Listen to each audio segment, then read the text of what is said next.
guys, it's Mrs. Moore.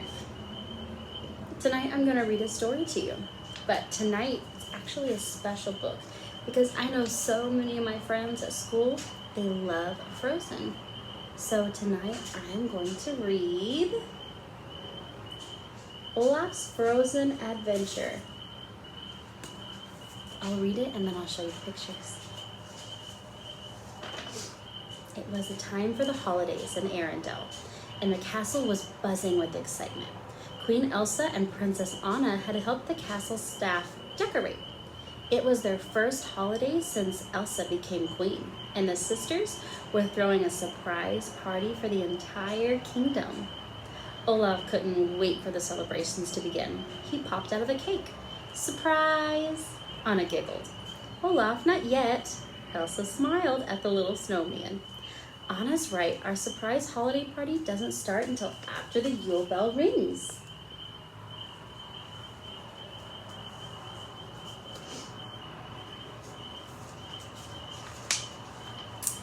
Soon townspeople filled the courtyard. Kristoff and Sven wheeled in the giant Yule bell. As Anna and Elsa pulled the rope, the bell's joyful sound rang across the kingdom. Elsa made the official announcement. Let the holidays begin. As the doors to the castle opened, Anna signaled to Olaf. Surprise! But instead of entering the holiday party, all the townspeople started to walk away.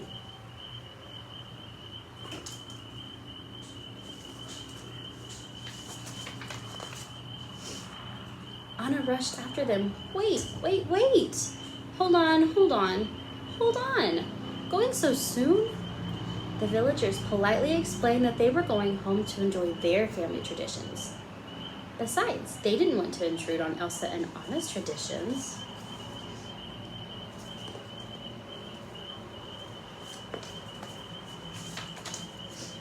Kristoff tried to cheer up Anna and Elsa by sharing a tradition that he and Sven had always enjoyed with the trolls. It starts with a gathering song, the Ballad of the Flemingrad. Then Sven revealed a mud troll named Flemmy. Kristoff demonstrated the final part of the tradition. Now you lick his forehead and make a wish. But Anna and Elsa weren't about to lick a troll. Kristoff shrugged. Okay, not so much of an activity for royals. I get it. But wait until you taste my traditional Flemmy stew. It may smell like wet fur, but it's a real crowd pleaser.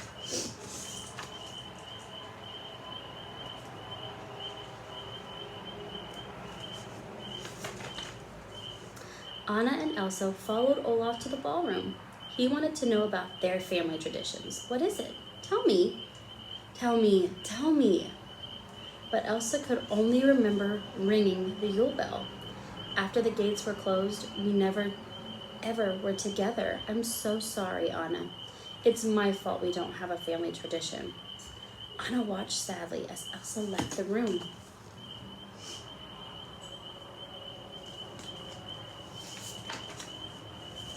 Olaf didn't like seeing Elsa and Anna so upset. Suddenly, Olaf had an idea.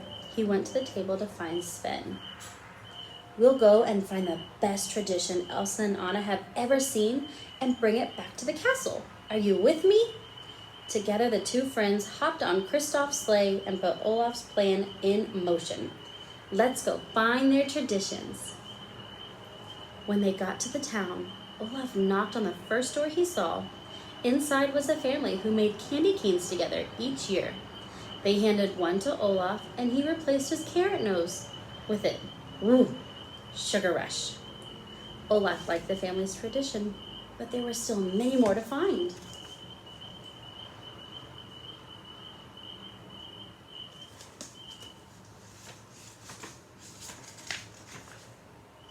As Olaf and Sven continued from house to house, the little snowman learned all about the different things families did for their holidays.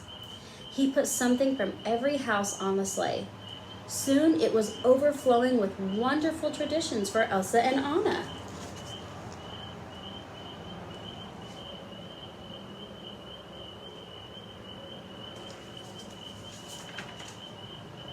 It was nearly dark by the time they got back from wandering Oaken's trading post and sauna. The large salesman greeted them at the door. Hoo-hoo! Olaf and Sven joined the Okens and their holiday traditions, relaxing in the family sauna. Oaken smiled at Olaf. Enjoying the Christmas sweats? Inquisitive magic snowman? Olaf nodded as he began to dissolve. My troubles are just melting away. Oaken tossed Olaf back out into the cold, where the snowman reformed, and then he happily threw a sauna onto the sleigh. Pleased with all the traditions that they had found, Sven and Olaf headed back to the castle. As they made their way through the woods, a hot coal from the sauna tumbled out and fell onto the pile of traditions. The whole sleigh caught on fire.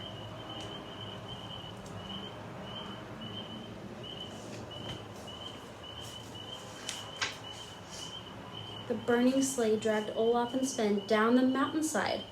They were flung to opposite sides of the Raven. As the sleigh flew over a cliff, it exploded into the snow below. All the traditions were gone, except one. Olaf triumphantly held it up. It was a fruitcake. These things are indestructible, the snowman told Sven. He'd met him back at the castle. He skipped into the dark woods. In the distance, Sven heard the howling of hungry wolves chasing Olaf. He raced back towards the castle to help.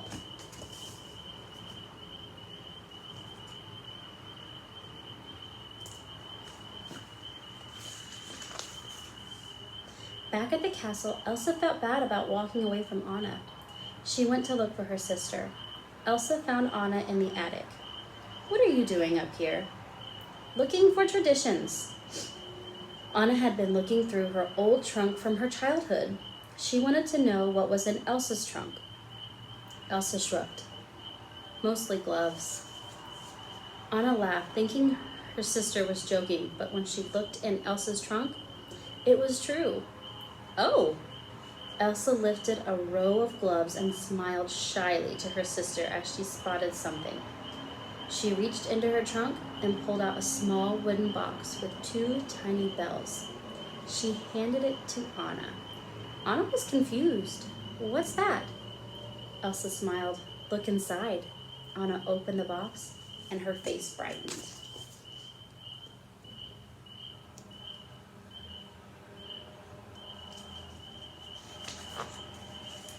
Meanwhile, Sven had arrived back at the castle.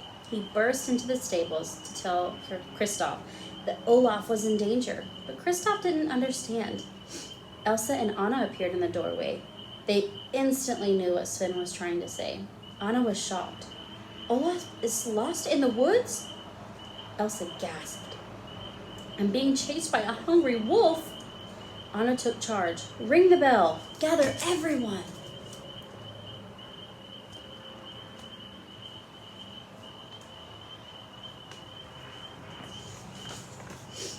Elsa, Anna, Kristoff, Sven, and the Arendelle search party headed into the mountains in search of Olaf. Anna and Elsa called for their friend. Olaf! Olaf, where are you? Suddenly, the sisters heard a sad, familiar voice. He's not here. Elsa and Anna looked down to see the carrot sticking out of a large pile of snow. They shared a smile. After Sven pulled Olaf out of the snow, Olaf told them everything that had happened. He'd lost everything he had gathered, even the fruitcake. I'm sorry, you still don't have any traditions. Anna shook her head. But we do, Olaf. Look. Anna held the box open. Inside was artwork that she had made as a child for Elsa. The artwork was all of Olaf.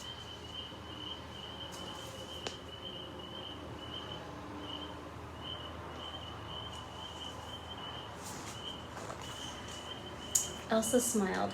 You were the one that brought us together and kept us connected, even when we were apart.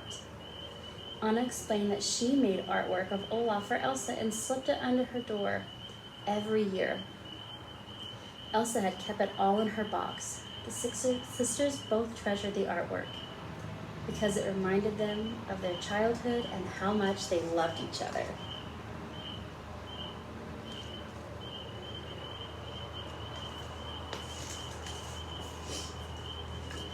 Anna and Elsa had a holiday tradition after all. It's you, Olaf. You are our tradition. Olaf was delighted and surprised. Me? Elsa and Anna gave Olaf a great big hug. The little snowman giggled happily. Kristoff, Sven, and the rest of the search party gathered around them. Everyone was overjoyed to see Olaf safe and sound. Elsa wanted to do something special to celebrate.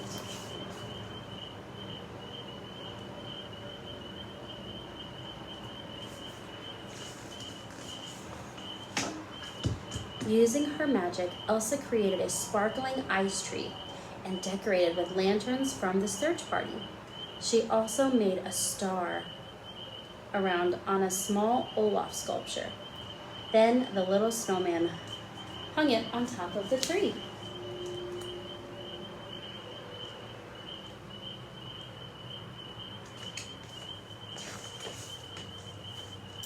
Elsa and Anna were happy and grateful to be with family and friends.